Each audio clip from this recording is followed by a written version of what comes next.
Hello everyone, welcome to my YouTube channel Reaction Mechanism. Today we'll be discuss about the term Unit Second for BSc first semester. BSc first semester में unit second के बारे में हम लोग बात करेंगे, जो कि आपका टॉपिक है unit simple bonding theory of molecules.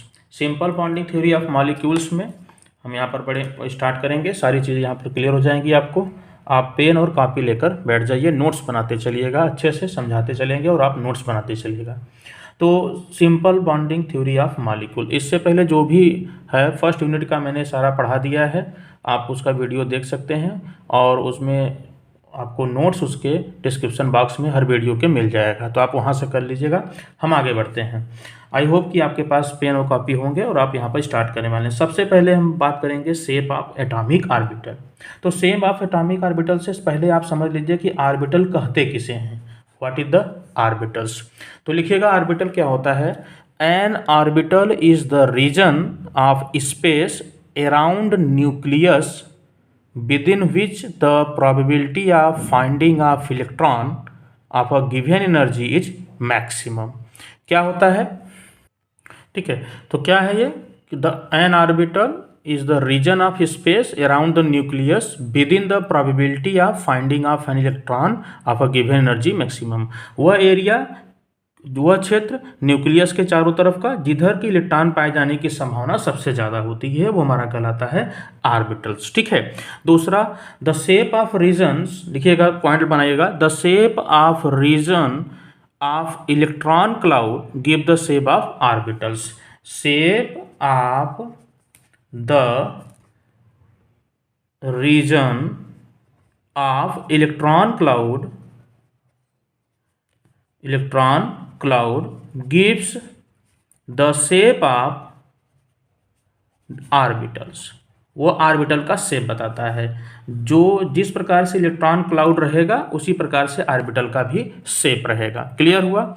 और एक पॉइंट और बनाइएगा, it is the fundamentally determined by the azimuthal quantum number. ये किसके द्वारा डिटरमाइन किया जाता है, एजीमुथल क्वांटम नंबर के द्वारा। आई होप कि आपको क्वांटम नंबर्स पता होंगे कि क्वांटम नंबर किसे कहते हैं, azimuthal quantum number.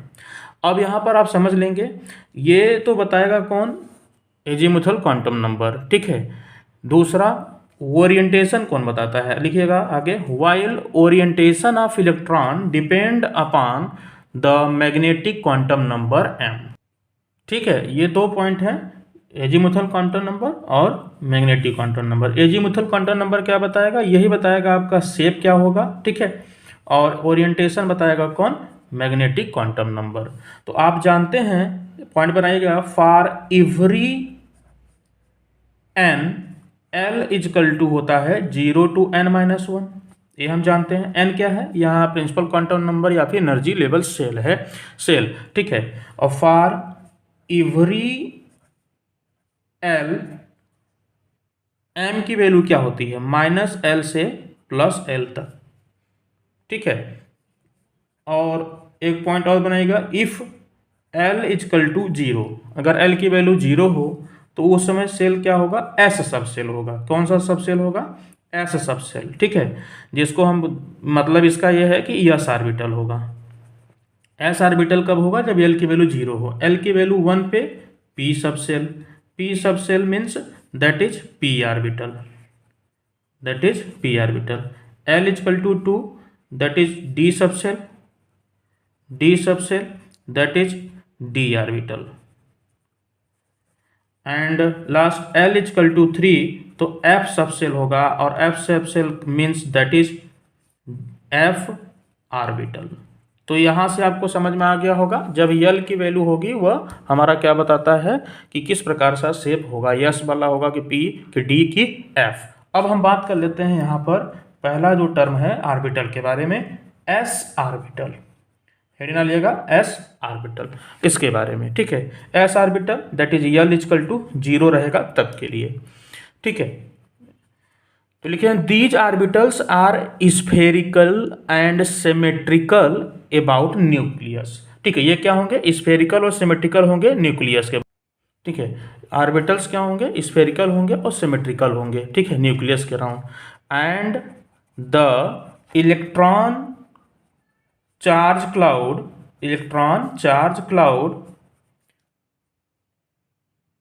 Electron charge cloud is maximum, वो मैक्सिमम होगा, maximum at nucleus and decreases with increase of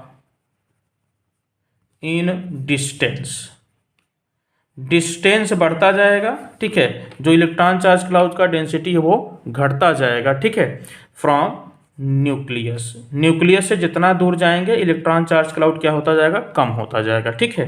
ये एस ऑर्बिटल के लिए टर्म बनते हैं।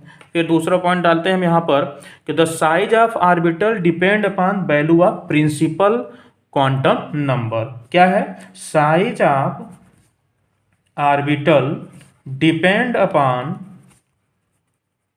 The value of principal quantum number, ठीक है। ग्रेटर द वैल्यू ऑफ, इसका मतलब क्या हुआ, greater the value of principal quantum number that is n, that is n, larger is size, larger is the size of, larger is the size of orbitals। क्या हो जाएगा? Orbital की size बढ़ जाएगी जितना दूर हम जाते रहेंगे या जितना एनर्जी नंबर, हमारा एनर्जी लेवल बढ़ता जाएगा, ठीक है। इससे ये पता चलता है कि अगर हम बात करें, यहाँ पर पॉइंट डालते हैं कि सो 2s orbital is larger than, ये क्या हो जाएगा, लार्जर देन 1s ऑर्बिटल, ठीक है। 1s ऑर्बिटल से बड़ा कौन होगा? 2s ऑर्बिटल, ठीक है। बोथ द ऑर्बिटल, जो दोनों ऑर्बिटल होंगे, बोथ द ऑर्बिटल कौन कौन, 1s and 2s are spherical होंगे, ठीक है, स्फेरिकल एंड सिमेट्रिकल, क्या होंगे? सिमेट्रिकल होंगे, ठीक है, इन शेप, ठीक है, शेप में यह स्फेरिकल होंगे और सिमेट्रिकल होंगे, ठीक है। अब यहाँ पर बात कर लेते हैं एक पॉइंट का कि दो ऑर्बिटल हैं, एक 1s है और एक 2s है, इनके बीच में एक खाली जगह होता है जहाँ पर इलेक्ट्रॉन पाए जाने की संभावना एकदम न के बराबर होती है, ठीक है। There is the vacant space, there is the vacant space between two successive s orbital, दो s ऑर्बिटल के बीच में, लगातार दो s ऑर्बिटल के बीच में एक खाली जगह होगा, which is known as radial node, या इसी को हम बोलते हैं नोडल सरफेस, ठीक है। यहां तक आपका क्लियर हुआ? ठीक, आगे बढ़ते हैं। अब यहां पर बात कर लेते हैं for radial node with s orbital of any shell, किसी सेल में अगर s ऑर्बिटल का रेडियल नोड पता करने की हो, कितने रेडियल नोड बनेंगे, उसके लिए is equal to the n-1। इसका अर्थ क्या हुआ? n-1, इसका मीनिंग क्या हुआ? इसका मीनिंग ये हुआ कि किसी भी ऑर्बिटल के लिए, s ऑर्बिटल के लिए कितने रेडियल नोड बनेंगे वो n-1 पे डिपेंड करेगा। जैसे अगर मैं आपसे बोलूँ 2s के लिए कितने बनेंगे, तो n की वैल्यू यहाँ पर क्या है? 2 है, इसका मतलब n-1 बनने चाहिए, तो 2-1 मतलब 1 बनेंगे, ठीक है। और अगर 3s के बीच में पूछे कितने बन जाएंगे, तो n की वैल्यू यहाँ पर 3 रखेंगे, 3-1 मतलब 2 बन जाएंगे। इस प्रकार से आप निकाल सकते हैं रेडियल नोड, ठीक है, या फिर आप नोडल सरफेस, ठीक है। पूछता है आपसे कि कितने रेडियल नोड बनेंगे। अब हम बात से समझ लेते हैं इसका पूरा शेप क्या है s ऑर्बिटल का, उसके बारे में कह रहा है कि स्फेरिकल है, तो एक यहाँ पर स्फेरिकल शेप है, न्यूक्लियस के चारों तरफ इलेक्ट्रॉन पाए जाने की संभावना सबसे ज़्यादा मैक्सिमम था, वो भी किस प्रकार से? स्फेरिकल में था, मतलब सिमेट्रिकल डिस्ट्रीब्यूशन था इलेक्ट्रॉन का, स्फेरिकल था, ठीक है। x y z डायरेक्शन में अगर हम देख लें तो चारों तरफ में हमको मिलेगा तो ये 1s का होगा पहले वाले से का। अब कह रहा है कि 1s और 2s में 2s का जो ऑर्बिटल होगा वह बड़ा होगा in comparison to 1s orbital के। तो ये हमने बनाया।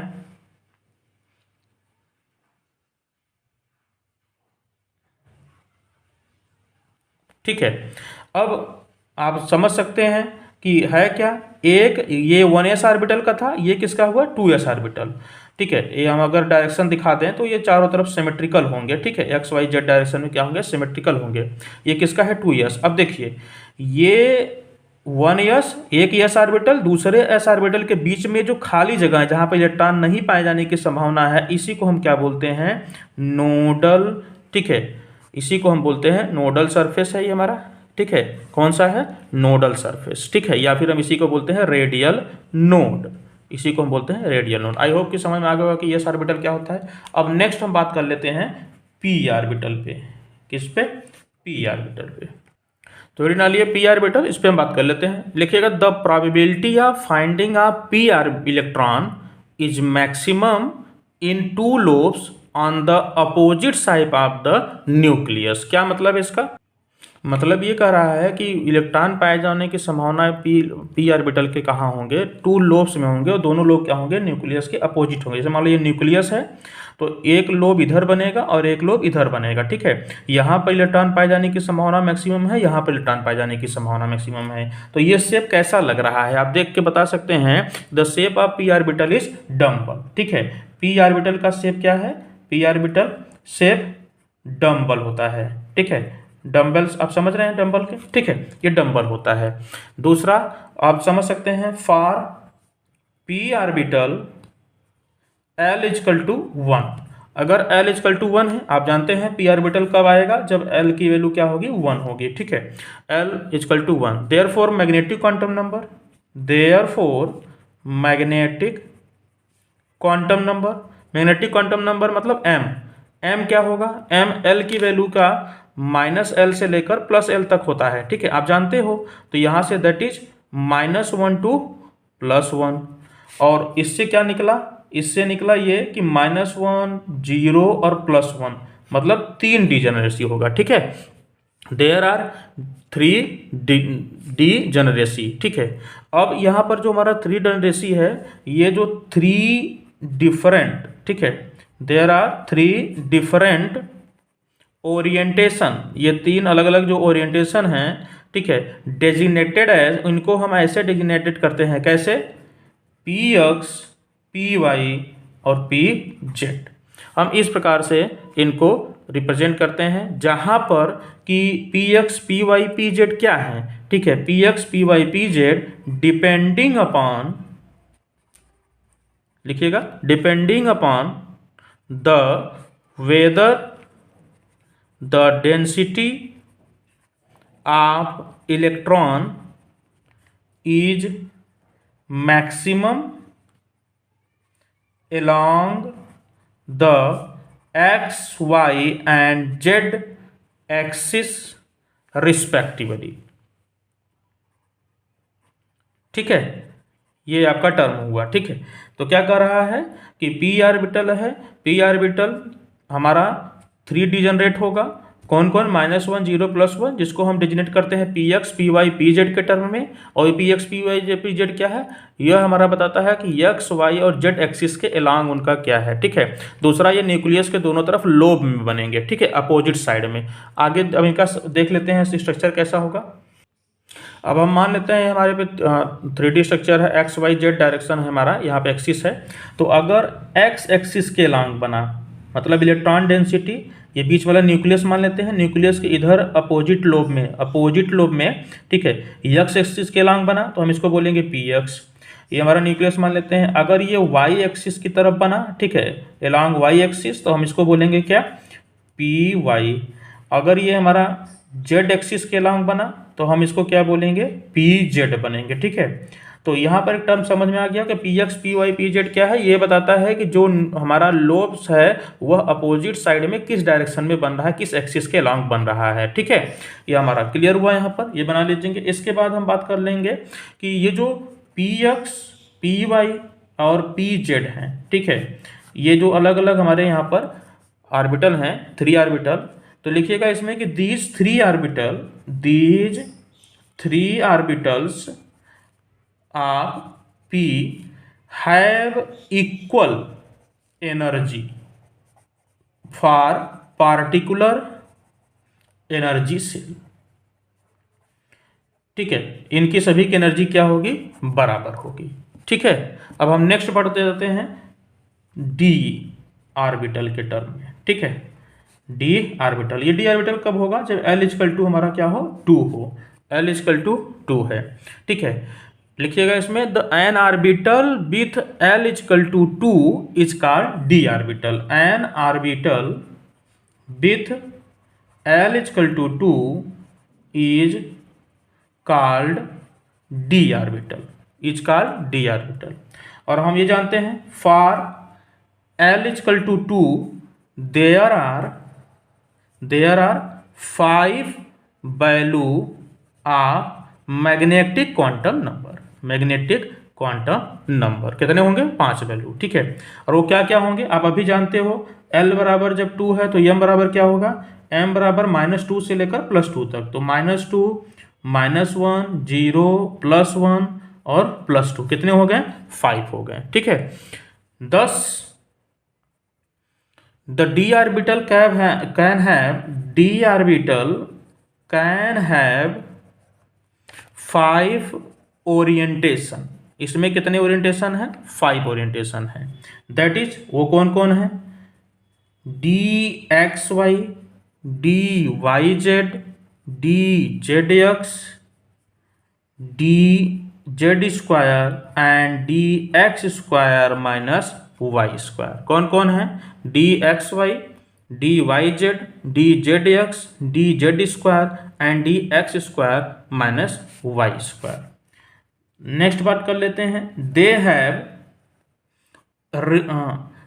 Relatively complex geometry. इनकी जो ज्योमेट्री होती है वो क्या होती है, कॉम्प्लेक्स होती है। आप कहेंगे इसकी ज्योमेट्री डबल डंबल भी बोल सकते हैं, लेकिन वो लागू नहीं होगा हर किसी के लिए। ठीक है, तो हम लोग यहाँ पे क्लोव लीफ का भी एग्जांपल ले सकते हैं। ठीक है, क्लोव की तरह भी हो सकता है इसका, तो अभी हम इसको बोलते हैं कॉम्प्लेक्स ज्योमेट्री, ये सही तरीका है। ठीक है, आउट ऑफ 5 ऑर्बिटल, ये जो 5 ऑर्बिटल हैं, आउट ऑफ 5 ऑर्बिटल्स द 3, कौन कौन से, 3 ऑर्बिटल्स, कौन, dxy, dyz and dzx, dxy, dyz, dzx projected in between the axis. ये कहाँ होंगे, यही आपको याद रखना है, प्रोजेक्टेड इन बिटवीन एक्सिस। ये कहाँ होंगे, एक्सिस के बिटवीन होंगे। एंड अदर 2 कौन, dz² and dz² minus y square lie along the axis. वो एक्सिस के क्या होंगे, एलॉन्ग होंगे। ठीक है, यहाँ तक बात एकदम क्लियर हुआ। अब हम यहाँ पर समझ लेते हैं, ठीक है, कैसे वो बनता है। तो हम यहाँ पर देख सकते हैं, जैसे कि मान लीजिए कि जब हमारा x और y एक्सिस के क्या हो, वो हमारा इन बिटवीन हो। ठीक है, तो ये इन बिटवीन मतलब ये लोब्स बनाया है, एक लोब ये इधर हो गया, ये हमारा बीच वाला न्यूक्लियस हो जाता है, ये एक लोब यहाँ बन गया, एक लोब यहाँ, न तो वह एक्स एक्सिस पे है न तो वाई एक्सिस पे, इनके क्या है, इन बिटवीन है। तो इलेक्ट्रॉन डेंसिटी कहाँ है, इन बिटवीन एक्स और वाई, तो इसको हम क्या बोलेंगे, dxy। ठीक है, अब अगर हम एक्स एक्सिस और जेड एक्सिस ले लें, इनके बीच में अगर हमारा बन रहा है इन बिटवीन एक्सिस, याद रखेंगे क्या वर्ड, इन बिटवीन एक्सिस। ठीक है, अगर एक्सिस के बिटवीन बन रहा है तो हमारा किसके एक्सिस के बिटवीन बना, एक्स और जेड एक्सिस के, तो हमने क्या लिखा, dxz ओरिएंटेशन। अब y और z के हम लोग इन बिटवीन ले लेते हैं, y और z। ठीक है, आई होप कि आपको समझ में आ रहा होगा, तो आप इस प्रकार से बना लेंगे। ठीक है, तो यहाँ पर आपको क्लियर हो जाएगा dyz, क्लियर है यहाँ तक। ठीक है, अब कह रहा है कि अब एलॉन्ग द एक्सिस, जो sorry in between the axis था वो नहीं, अब लाई एलॉन्ग द एक्सिस, अब हम एलॉन्ग द एक्सिस बात करेंगे। जैसे ये जेड एक्सिस है, अब इस जेड एक्सिस पे इस प्रकार से 2 लोब बन जाए, ये ऐसे, एक लोब इधर एक लोब इधर। ठीक है, अब ये जो इस प्रकार से ओरिएंटेशन है डबल लोब का, ये हमारा कहलाएगा डी जेड स्क्वायर। और इस प्रकार से एक्स एक्सिस और वाई एक्सिस पे बन जाए लॉन्ग, ये देखो ये एक्स एक्सिस है और ये वाई एक्सिस के लॉन्ग बन गया, ठीक है, लाइज एलॉन्ग, ठीक है। तो इसका हमारा जो वैल्यू आएगा वो किसका आएगा, d x square minus y square. समझ में आ गया आपको, एकदम क्लियर हो गया यहाँ पर। अब हम बात कर लेते हैं एफ ऑर्बिटल के। अब एफ ऑर्बिटल के बारे में बात कर लेते हैं। एफ ऑर्बिटल कब होगा, जब एल की वैल्यू क्या होगी, 3 होगी, ठीक है। और for f orbital l equal to 3, तो देन मैग्नेटिक क्वांटम नंबर, उस समय मैग्नेटिक क्वांटम नंबर क्या होगा, magnetic quantum number m is -3 से लेकर +3 तक का होता। तो -3 -2 -1 0 +1 +2 एंड +3। अब यहाँ कह सकते हैं हम क्या कि 10 देयर आर 7 एफ ऑर्बिटल। कितने ऑर्बिटल बनेंगे एफ के, 7 एफ ऑर्बिटल्स, ठीक है। They have very complex geometry, इसकी जो ज्योमेट्री होती है बहुत ही ज़्यादा कॉम्प्लेक्स हो जाती है, इसलिए हम इसको ड्रा नहीं करते हैं, ठीक है। ज्योमेट्री इसकी बहुत ही कॉम्प्लेक्स हो जाती है। बस याद रखेंगे कि देन 7 ओरिएंटेशन, इनका जो 7 ओरिएंटेशन है वो किस प्रकार से है, the 7 orientation is as f z cube. Z axis पे देखिए कैसे बनाएंगे, इसलिए इसको कॉम्प्लिकेटेड बहुत ज़्यादा हो जाता है ये इसका ड्रा करना, ठीक है। एफ एक्स क्यूब, आप इस चीज़ को याद रखेंगे बस। F x y z, f z x square minus y square, f y z square minus x square and f x z square minus y square. ये इस प्रकार से इसका एफ ऑर्बिटल का हुआ। अब आई होप कि आपको सब समझ में आ गया होगा, अच्छे से क्लियर होगा, आपने नोट्स बनाया होगा। और अगर आपको थोड़ा सा भी हेल्प मिला हो तो प्लीज़ लाइक शेयर सब्सक्राइब कर दीजिएगा। और इससे पहले वाले यूनिट का आपका हमने वीडियो बना के उसका पूरा नोट्स शेयर कर दिया है, तो आप उसको देख लीजिएगा। और आगे भी हम इसी तरीके से पढ़ाते रहेंगे, आपको सारा क्लियर कर होता रहेगा आपका। Okay, thank you.